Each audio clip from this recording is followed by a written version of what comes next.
மீன் குழம்பு செய்ய தேவையான பொருட்கள்: மீன், தக்காளி 3 தக்காளி, புளி தேவையான அளவு, சின்ன வெங்காயம், பூண்டு 2 பச்சை மிளகாய், மாங்காய்.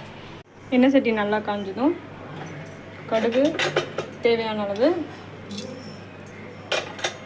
வெந்தயம்,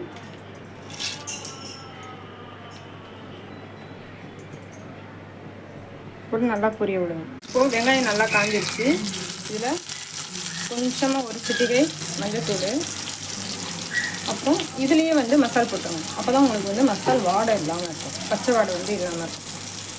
தக்காளி போடுறதுக்கு முன்னாடியே நீங்கள் மசாலா போட்டு வதக்கிட்டிங்கன்னா உங்களுக்கு பச்சை வாடை இல்லாமல் இருக்கும்.